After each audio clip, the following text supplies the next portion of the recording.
Is it just me, or did Raw just get real?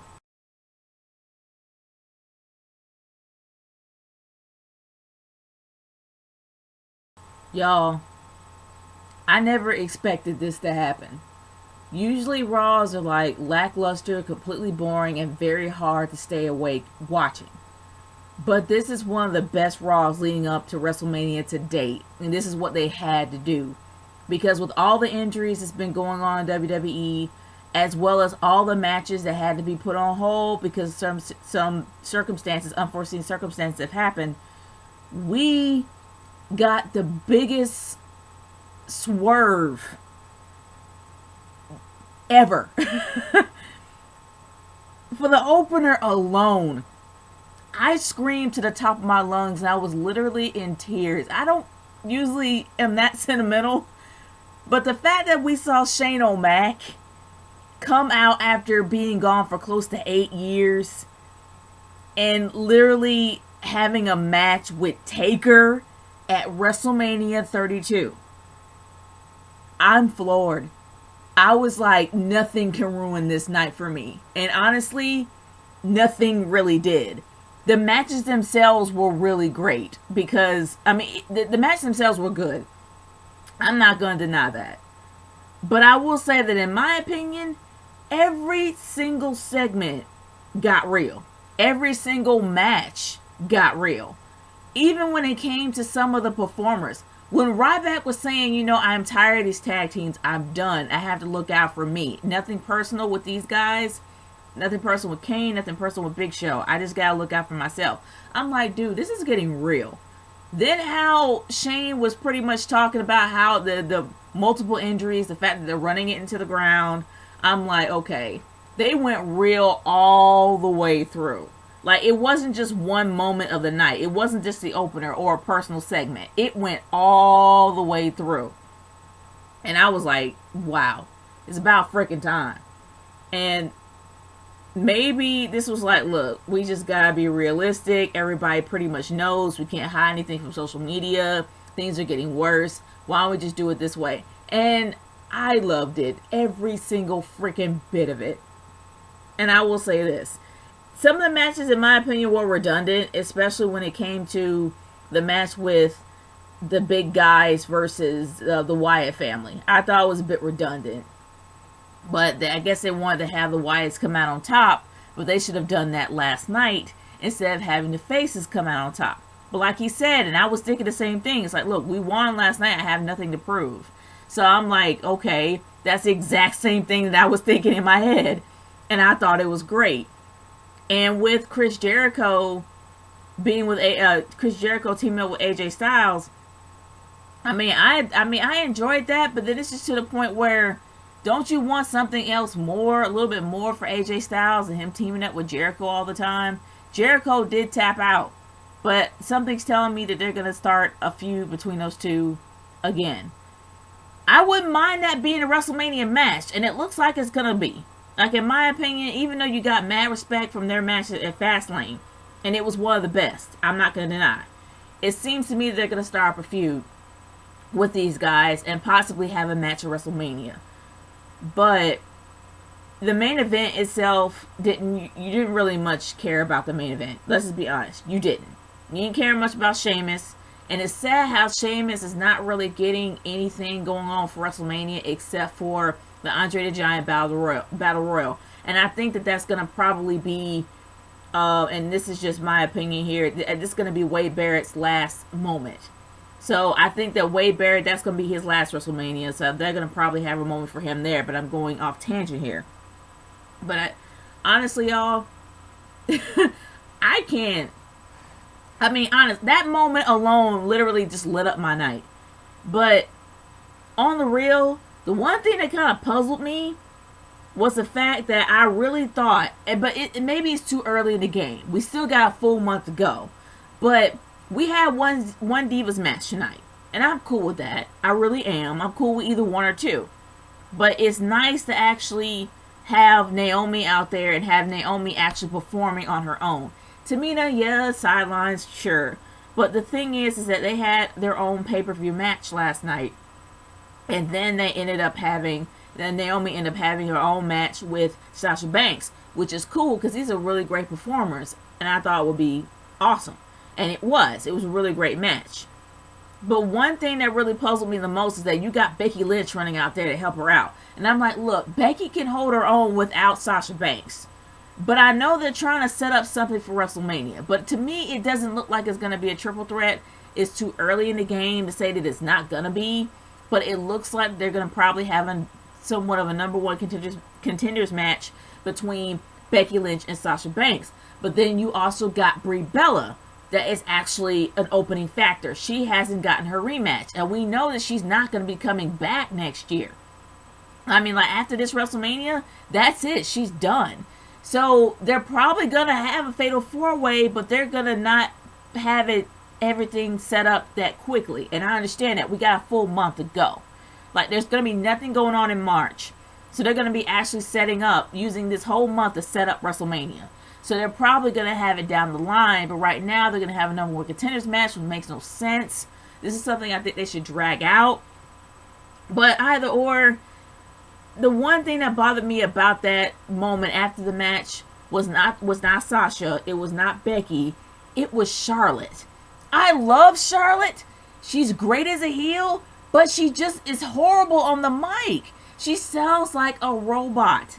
She just does. I don't know whether or not she's trying to remember her lines, and it's just something just really difficult to do. But when she actually did have her feud with Becky Lynch, it felt organic. It felt natural. It didn't feel like she was struggling to remember anything. But she just seemed like she was just screaming to the top of her lungs to make it seem like she's a little bit more aggressive. And it sounds like she's a machine.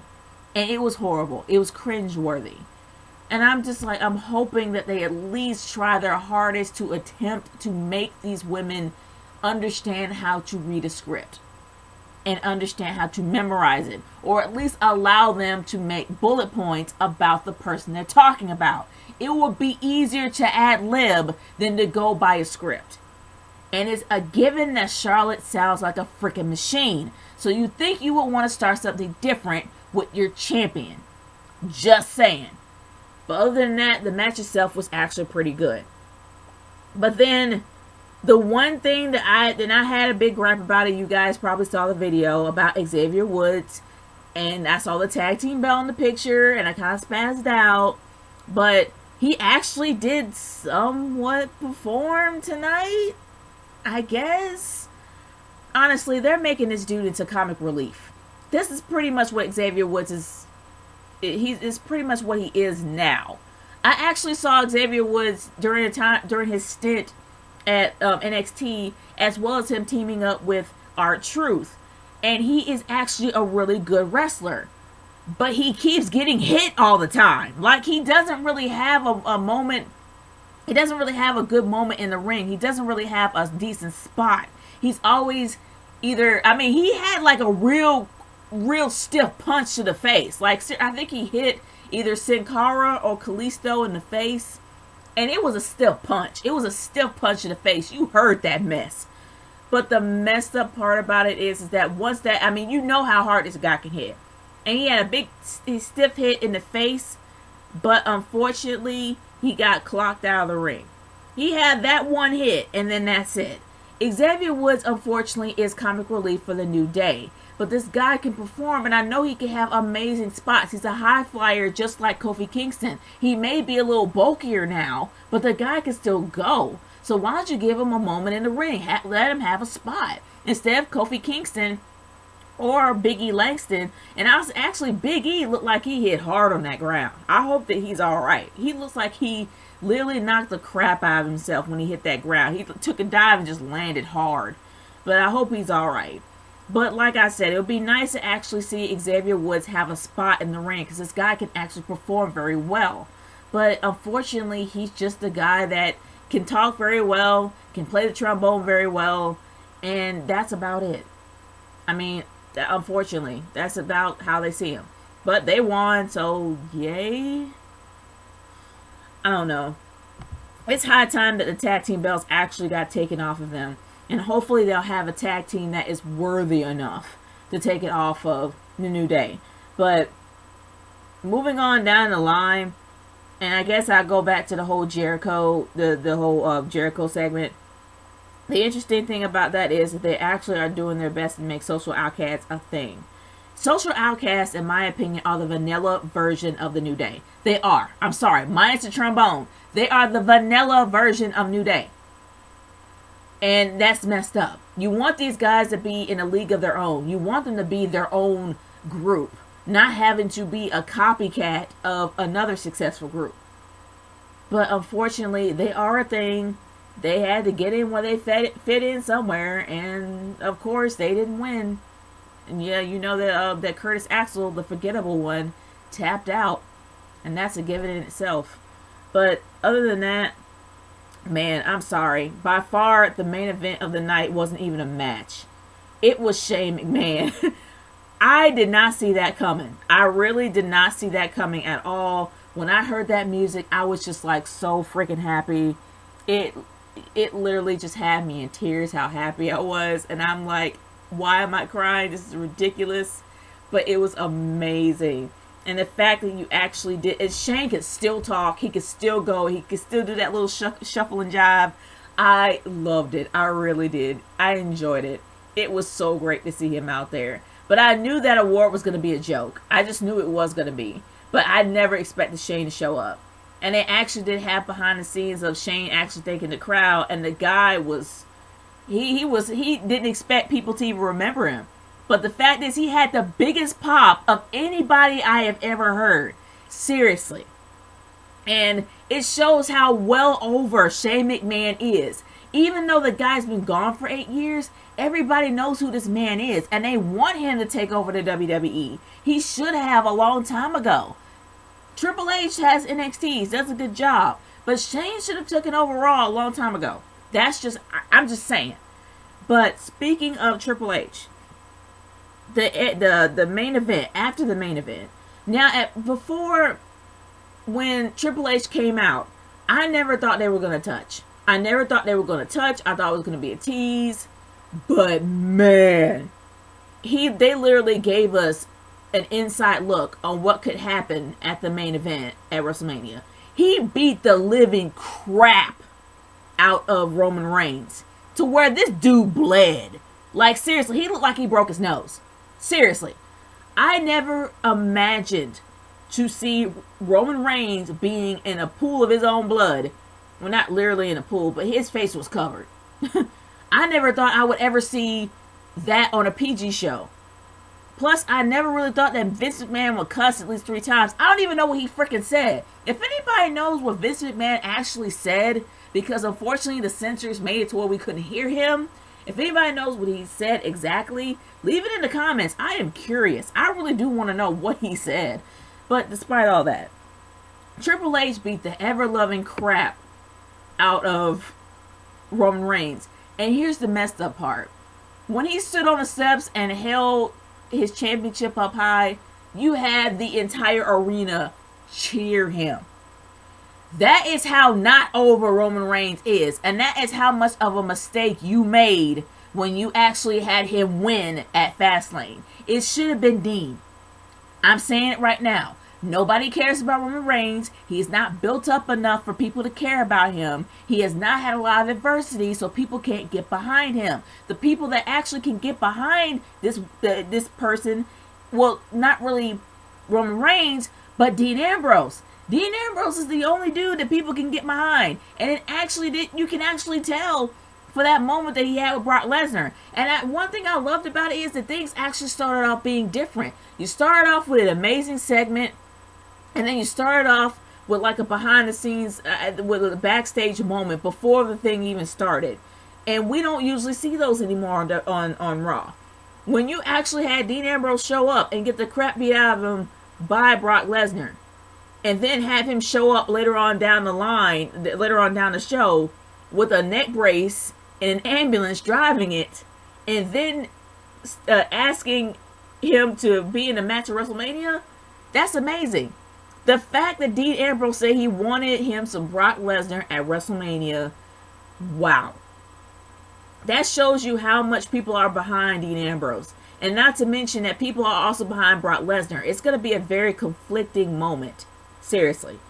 It's going to be a very conflicting match. You're going to have half and half. People chanting for Brock, people chanting for Dean. But it shows how much people like Dean Ambrose. And that's what should have happened last night. Dean Ambrose should have gone over. It should be him versus Triple H. Because after the brutal beating that you see your golden boy have with Triple H, shows you, gosh, how is this going to happen? If you think that people are going to get behind him with this savage beating and people are going to be like, oh yeah, Roman. No, dude, we're still not going to be behind Roman Reigns. I'm sorry, we're going to be behind Triple H. Period. You made that mistake.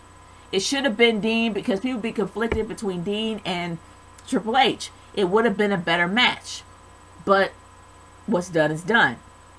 But honestly, guys, my overall thoughts is this. This is one of the best Raws I have seen in a while. This is one of the best Raws I have seen setting up to WrestleMania.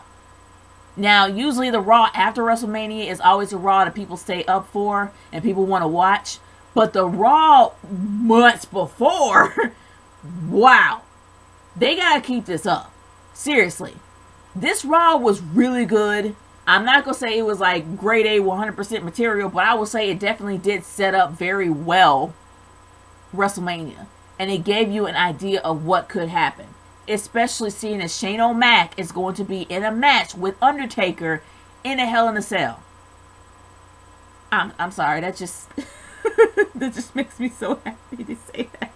But other than that, guys, I really enjoyed this Raw. I have never been so happy in my life to see Shane O'Mac come back. I have never been so happy to see a build done so well.